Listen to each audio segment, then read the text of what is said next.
High Priyan, আসসালামু আলাইকুম। আশা করছি আপনারা সবাই অনেক ভালো আছেন। আমরাও সবাই আলহামদুলিল্লাহ ভালো।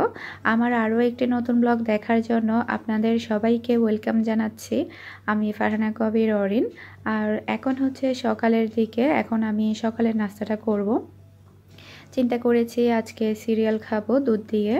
তো এটা হচ্ছে কর্ন, আর এটা খুবই হেলদি একটা নাস্তা সকালের জন্য। এটা ছেলেরও চাইলে খেতে পারে, আবার চাইলে মেয়েরও খেতে পারে। এটা মিহির বাবার জন্যই নিয়েছে, মূলত মিহির বাবা।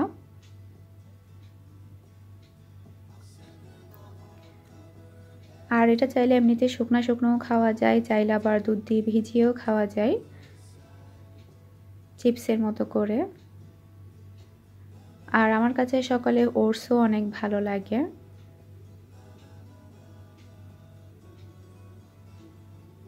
এটা কয়েক মিনিটের মধ্যে দুধের মধ্যে ভিজে যায়, এরপর এটা খাওয়া যায়। খুবই হেলদি একটা নাস্তা সকালের দিকে।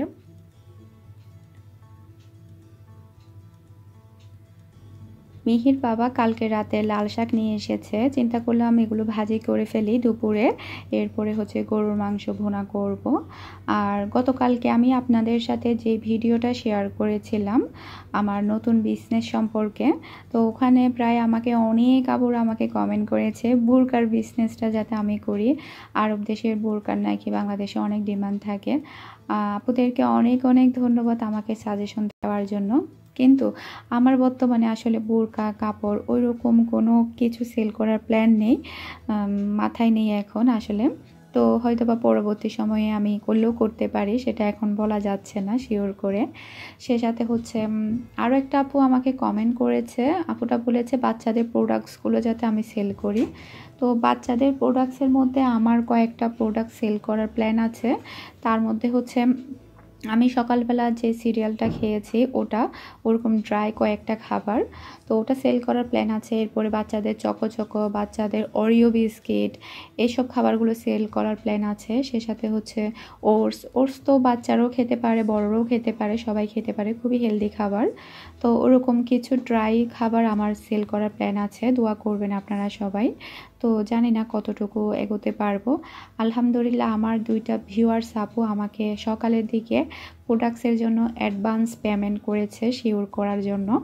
তো আপুদেরকে অনেক ধন্যবাদ আমার উপর বিশ্বাস রাখার জন্য। আমি যাতে আপুদের বিশ্বাসটা রাখতে পারি সে দোয়া করবেন আমার জন্য।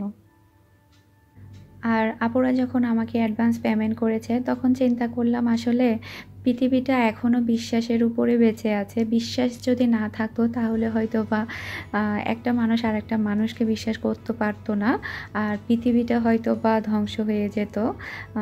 তো যাই হোক, আলহামদুলিল্লাহ নতুন হিসাবে আমি যেরকম রেসপন্স পাচ্ছি অনেক ভালো। দোয়া করবেন যাতে সামনে ভালোভাবে চালাতে পারি আর সৎভাবে চালাতে পারি, এই আর কি। তো এখানে আমি মিহির কিছু হাতের লেখা আমি এখন লিখতে দিয়েছিলাম ওকে, আমি সেগুলো দেখে নিচ্ছি। আর মিহির বাংলা হাতের লেখা তেমন একটা সুন্দর নেই, আর ইচ্ছে করে ও বাজেভাবে লিখে, অনেক বেশি ভুল করে, এখানেও ভুল করেছে। বাচ্চারা আসলে এরকমই,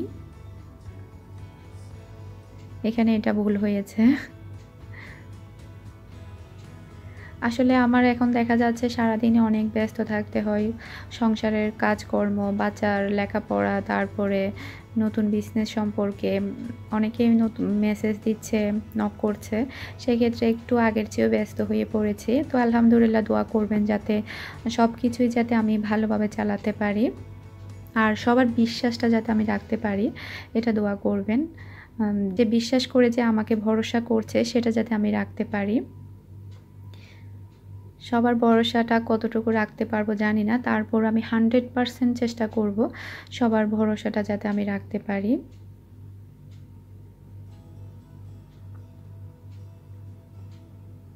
ওকে বলছি আরও একটু ভালোভাবে শিখে নিতে, যে কয়েকটা ভুল হয়েছে, 2টা ভুল হয়েছে টোটাল।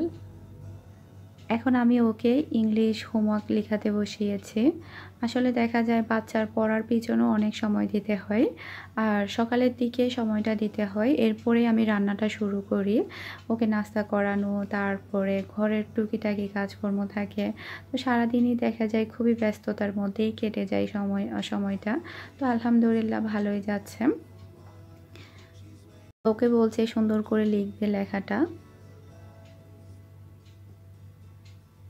ও এমনিতে দেখা যায় ওর হাতের লেখা ভালো, কিন্তু ইচ্ছে করেই ও বাজে করে লিখে, খুবই আলসেমি করে, তারপরে হচ্ছে লিখতে চায় না, ফাঁকিবাজি করে এক প্রকার। ওর যখন পড়াটা শেষ হলো, লেখাটা শেষ হলো, এরপরে ও কান্নাকাটি করছে, আম্মু আমার সাথে একটু তুমি দাবা খেলো।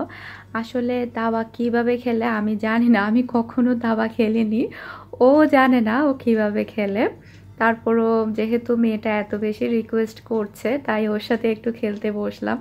আসলে এটার সিস্টেমটা কি সেটা আমি জানি না। আমার কাছে লুডো খেলতে ভালো লাগে, আমি ভালো লুডো খেলতে পারি, কিন্তু দাবা আমি জীবনেও খেলিনি, এটা সম্বন্ধে আমি জানিও না।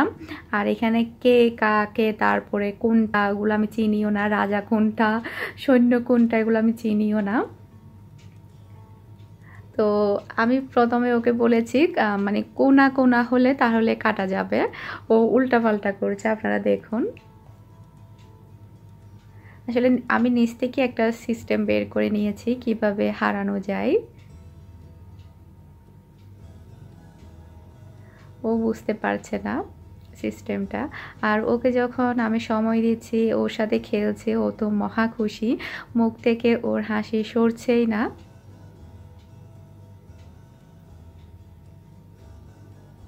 আর ওর একটা আমি খেয়ে ফেলেছি, একটা অলরেডি ওর শূন্য। তো এখন আমি আরেকটা কাটবো, ওর একটু মন খারাপ হয়ে যায়। আসলে সিস্টেমটা আমি জানি না, আমি আমার মতো করে আসলে খেলছি। তো ওর দুইটা কাটা গেল, ও আবার সেগুলো নিয়ে ফেলছে। ওর টোটাল 4টা শূন্য কাটা গিয়েছে। তো 4টা শূন্য যখন কাটা গিয়েছে, ওর তো কি বলবো, আমার মেয়ের অবস্থা, কি কান্নাকাটি শুরু করে দিয়েছে। বলছে তুমি আমার সাথে চিটিং করছো, চিটিং করছো, কেন তুমি আমার সাথে চিটিং করছে, কি কান্নাকাটি ওর। ও খেলবে না, ওর আব্বু আসলে বলে দিবে আমি ওর সাথে চিটিং করেছি। আসলে আমি যেরকম সিস্টেমটা করেছি, ওকে আমি ভালোভাবে বুঝিয়েছি, আমি ওভাবে চলছি, কিন্তু ও মনে করছে আমি ওর সাথে চিটিং করছি। কান্নাকাটি করে একদম একাকার। এরপরে বলছি ঠিক আছে, তোমার কোনো শূন্য আমি কাটবো না, সবগুলো যেরকম সেরকমই রয়ে যাবে। ও বলছে না, তুমি তারপরে সব কেটে ফেলছো, আমার সব নিয়ে ফেলছো, তোমার একটাও আমি নিতে পারিনি। মেয়ের সাথে তো অনেক ঝগড়াঝাটি, অনেক কান্নাকাটি হলো। তো এখন আমি রান্নাঘরে চলে আসলাম, এখন আমি রান্নাটা করে নিব। তো প্রথমেই আমি শাক ভাজিটা করে নিয়েছি, এরপরে গরুর মাংসটা বসিয়ে দিচ্ছি। আর আমি হাতে মাখিয়ে গরুর মাংসটা বসাই, সব সময় প্রেসার কুকারে রান্না করি, এতে করে সময়টা অনেকটা বেঁচে যায়। তো আমাকে একটা আপু কি কয়েকটা আপু আমাকে কমেন্ট করে বলেছিল আমি যেভাবে গরুর মাংসটা রান্না করি সেটা যাতে একটু শেয়ার করি। তো এর আগেও প্রায় আমি অনেকবারই আপনাদের সাথে শেয়ার করেছিলাম গরুর মাংস রান্নাটা, তো আজকে আবারও শেয়ার করছি। তো এখানে আমি প্রথমেই গরম মশলা যেগুলো গোটা গোটা দেওয়া হয় সেগুলো দিয়েছি, তেজপাতা, দারচিনি, লং, এলাচ, তারপরে বেশি করে পেঁয়াজ দিয়েছি। এখানে হচ্ছে টোটাল 1.5 কেজি মাংস, একসাথে একটু বেশি করেই রান্না করছি, যাতে করে আমার কালকে রান্না করতে না হয়। কারণ দেখা যায় আমি যখনই গরুর মাংস রান্না করি তখন একটু বেশি করে রান্না করার চেষ্টা করি, তখন আমার পরের দিন একটা কিছু সবজি, কিছু ডাল রান্না করলেই হয়ে যায়, আর ঝামেলা করতে হয় না।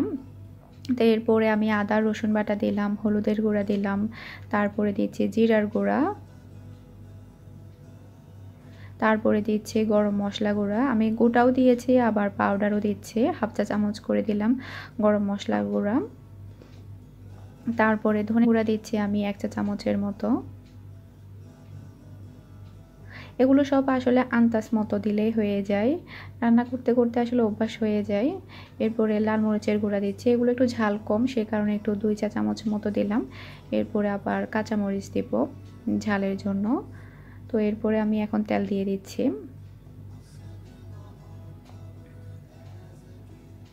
তারপরে স্বাদ মতো লবণ দিয়ে দিব। আর আমাকে একটা আপু বলেছিল, আপু তুমি যখন লবণ দাও তখন আমার খুবই ভয় লাগে লবণ কোনো বেশি পড়ে যাচ্ছে কিনা। আসলে আমার একবারও লবণ বেশি পড়েনি, আমার অভ্যাস হয়ে গিয়েছে এটা দিয়ে দিতে দিতে। বলছে তুমি যখন লবণটা ঢালো আমার খুবই ভয় লাগে, আমি আতঙ্কে থাকি কোনো তরকারির মধ্যে লবণ বেশি হয়ে যায় কিনা। আসলে অভ্যাস হয়ে গেলে এটা ঠিক হয়ে যায়। একবারও বেশি হয়নি আমার তরকারির মধ্যে লবণ, একদম বরাবরই হয় যেভাবেই দিই না কেন। তো এখন আমি হাত দিয়ে এটাকে ভালোভাবে একদম মাখিয়ে নিচ্ছি। আসলে আমার কাছে হাতে মাখিয়ে গরুর মাংসটা বেশি ভালো লাগে, এমনিতে কষিয়ে রান্না করলেও ভালো লাগে। তো এটাকে ভালোভাবে মাখিয়ে নিচ্ছি একটু। মাংসগুলো অনেক ভালো ছিল, একদম ফ্রেশ ছিল। বারবিকিউ করতে যেগুলো এনেছিল ওই মাংসগুলোই, তখন একটু বেশি করে এনেছিল, 2 কেজির মতো এনেছিল। তো ওখান থেকে তো প্রায় আধা কেজির মতো তো বারবিকিউ করেছি, আর এগুলো বাকিগুলো। এখন হাত ধুয়ে সামান্য একটু পানি দিচ্ছি জাস্ট, এরপরে চুলার মধ্যে বসিয়ে দিব।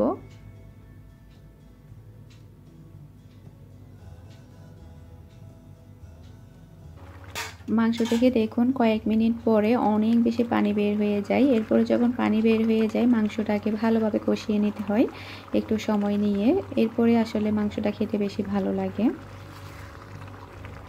আর মশলাপাতি তো একদম পরিমাণ মতো দিতে হয়, বেশি হলেও ভালো লাগে না, আবার কম হলেও ভালো লাগে না, নিয়ম মতো দিতে হয়, যেটা নিয়ম। এটাকে আমি ভালোভাবে কষিয়ে নিব এখন।